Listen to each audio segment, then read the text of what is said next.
राधे राधे महाराज जी। महाराज जी, आप कह रहे हैं कि आप और इनकी धर्मपत्नी दोनों अमेरिका में रहते हैं और एक कंपनी चलाते हैं वहाँ। महाराज जी, आज मैं जो भी हूँ वो अपने माता पिता के श्रम और त्याग से हूँ। महाराज जी कह रहे हैं कि आपका एक बेटा है, बट अभी इनको बहुत ज्यादा घबराहट हो रही है कि माता पिता सास ससुर की सेवा का अवसर जब मिलेगा तो अपने बेटे की पढ़ाई को देखूं या उसके भविष्य को देखूं या माता पिता की सेवा करूं, और माता वो कैसे पिता की निभाऊं। सेवा को भी देखना है और बेटे के भविष्य को भी देखना है। दोनों बातें अति आवश्यक हैं। अगर बेटे के भविष्य के लिए माता पिता की सेवा छोड़ देते हैं तो आपका भविष्य और आपके बेटे का भविष्य चौपट हो जाएगा। अगर माता पिता की सेवा कर रहे हैं और बेटे के भविष्य को छोड़ रहे हैं, वो ठीक नहीं, क्योंकि आपका कर्तव्य है, वो भी कर्तव्य है। जैसे आपके माता पिता ने आपको पुष्ट किया, ऐसे आपको चाहिए अपने पुत्र को पुष्ट करना। लेकिन जिन माता पिता ने आपको पुष्ट किया, उन माता पिता की वृद्धावस्था आने पर या सास ससुर की अवस्था आने पर हमको जरूर सेवा करनी चाहिए। अब ये आपको बैठाना है कि आपको माता पिता के पास रह करके बच्चे की सेवा करनी है या माता पिता को अपने पास रख करके बच्चे को पढ़ाना। ये आपको देखना पड़ेगा कि आपको सुविधा क्या पड़ती है, माता पिता को सुविधा क्या पड़ती है। पर लेकिन कर्तव्य दोनों को पालन करने का है। जो अपने माता पिता की सेवा नहीं करते वो आध्यात्मिक और लौकिक उन्नति बिल्कुल नहीं कर सकते। आज कर रहे हैं तो कल नष्ट हो जाएंगे। उन्हीं की कृपा से है। हाँ भाई, यही बात नहीं। हम सोचते हैं कि उन दिनों के लिए सोचो जब आप लघुशंका और शौच करने का भी ज्ञान नहीं रखते थे, गोदी में ही शौच कर दिया, गोदी में ही लघुशंका कर दिया। कभी हमारे को माता ने इस बात के लिए पीटा नहीं और दुलार ही किया। आज वो सैया पर अगर शौच कर देते हैं तो हमारा कर्तव्य है हमको वैसे ही दुलार करते हुए उनकी सेवा करनी चाहिए। वो बड़े निकृष्ट हैं, वो बड़े नीच हैं जो जवान होकर अपने वृद्ध माता पिता को पीड़ा पहुंचाते हैं और उनकी सेवा नहीं करते। उनकी बड़ी दुर्गति होगी। इसलिए मातृदेवो भव पितृदेवो भव, ऐसा हमारा वेद कहता है। वो साक्षात भगवान है, ऐसे भाव से आराधना करनी चाहिए। प्रदीप जी जयपुर से। राधे राधे। राधे राधे महाराज जी। महाराज जी, कर्म क्या है? क्या सचमुच किसी व्यक्ति के कर्म का फल भगवान तय करते हैं? जी, कर्म का ही तो फल मिल रहा है जेल में। जेल में कर्मों का ही तो फल है। कुकर्म हो गए तो पूरी जेल भरी हुई है। कर्म वो होता है जो हमारे मन में स्फुरणा होती है, संकल्प बनता है, बुद्धि निश्चय करती है, फिर इंद्रियों से चेष्टाएं होती है, उसे कर्म कहते हैं। कर्म दो प्रकार के होते हैं, एक शुभ कर्म और एक अशुभ कर्म, जिनको कहते हैं पाप कर्म, अशुभ कर्म, और पुण्य कर्म, शुभ कर्म। दोनों का फल अवश्य में वो भोक्तव्यम कृतम कर्म शुभाशुभम, अवश्य भोगना पड़ता है। उनका परिणाम भोगना ही पड़ता है। कोई कितना भी बड़ा ऋषि महर्षि हो उसको भी भोगना पड़ता है। इसलिए कर्म बहुत होश से करे, बेहोश होकर ना करे, प्रमाद में ना करे, नहीं तो उसका दंड मिलता ही है। अब देखो, कर्म है, किसी बहन बेटी को छेड़ दिया, अब डंडा चलेंगे, पुलिस ले जाएगी, मुकदमा चलेगा, उसको सजा मिलेगी। कर्म है, क्रोध आ गया, हम किसी की हिंसा कर दी, आजीवन कारावास। हिंसा 5 मिनट में हुई और उसका दंड पूरे जीवन भोगना पड़ेगा। या ज्यादा अपराध बन गया तो फांसी की सजा मिल जाएगी। तो कर्म ही तो है।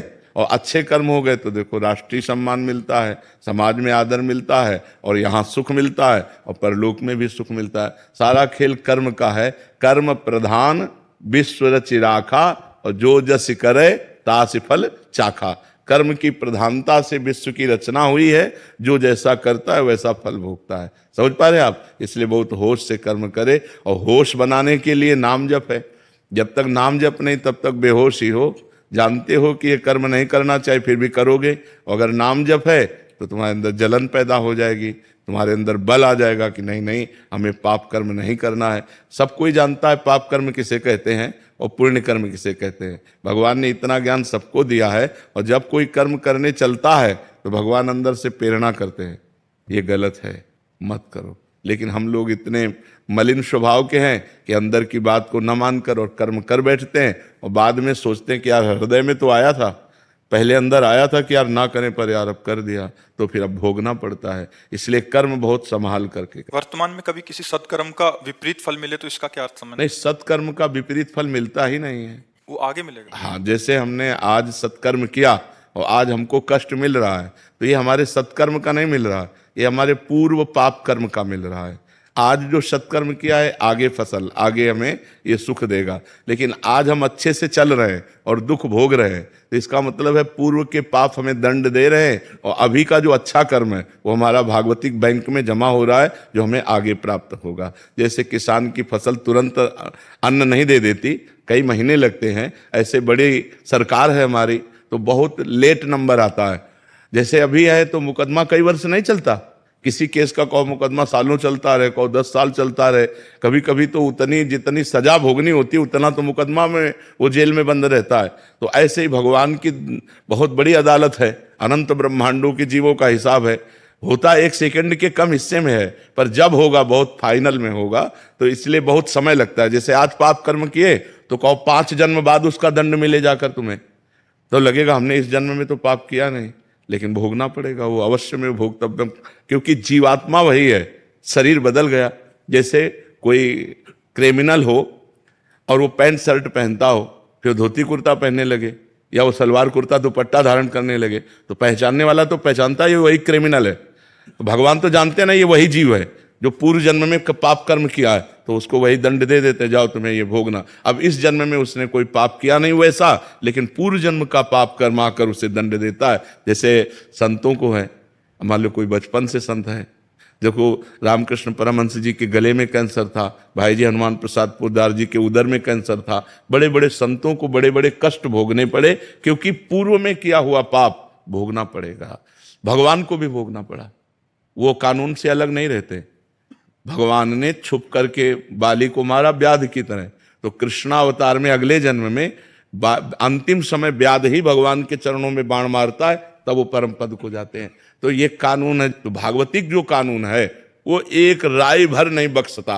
भारतीय कानून में थोड़ा धोखा हो सकता है कि वकील चतुरतावश दूसरा प्रमाण पेश करके और दोषी को बचा दे और निर्दोषी को फंसा दे, लेकिन हमारे भगवान के दरबार में किसी वकालत की जरूरत ही नहीं, किसी गवाही की जरूरत नहीं, 1 सेकंड में उस जीव का हिसाब हुआ फाइनल।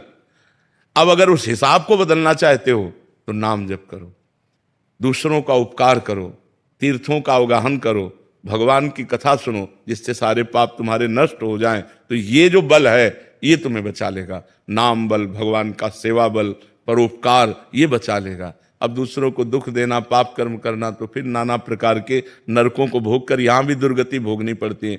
जैसे आपके पाप कर्म है पूर्व के, वो आप बहुत पढ़े लिखे हो, आप लाख उपाय करो आपको नौकरी नहीं मिलेगी, पढ़े लिखे डिग्री लिए घूमते रहो।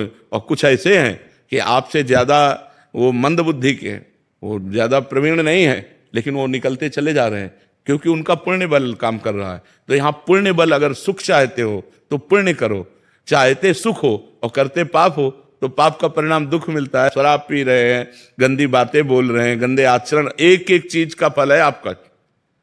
अगर आप बातें बोल रहे हो तो उसका भी फल है। मनुष्य जीवन कर्मयोग के लिए भेजा गया है। आप 1 मिनट भी फ्री नहीं हैं। आप 1 मिनट में जो करेंगे, आपके अंदर ही मन में बैठे हुए चित्रगुप्त तुरंत लिख रहे हैं।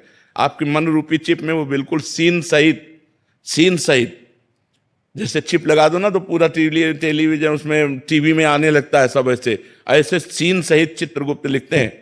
तो भगवान के सामने 1 सेकंड में पूरा वो चिप दिख जाती है, इसने क्या क्या किया जीव ने, बस उसको दंड मिलता है। इसलिए हर समय नाम जप करो, अच्छे आचरण करो, अच्छा भोजन पाओ, दूसरों का उपकार करो, यही मनुष्य जीवन है, यही देवत्व है। नहीं तो राक्षसी भाव में लोग विचर रहे हैं, अपने को धनी मानते हैं, व्यभिचार करते हैं, शराब पीते हैं, मांस खाते हैं, दुर्गति को प्राप्त होते हैं। पूर्व जन्म के पुण्य से आज धन है, लेकिन ये बना थोड़ी रहेगा, ये नहीं बना रहे। जहाँ पुण्य खत्म हुआ था सब नष्ट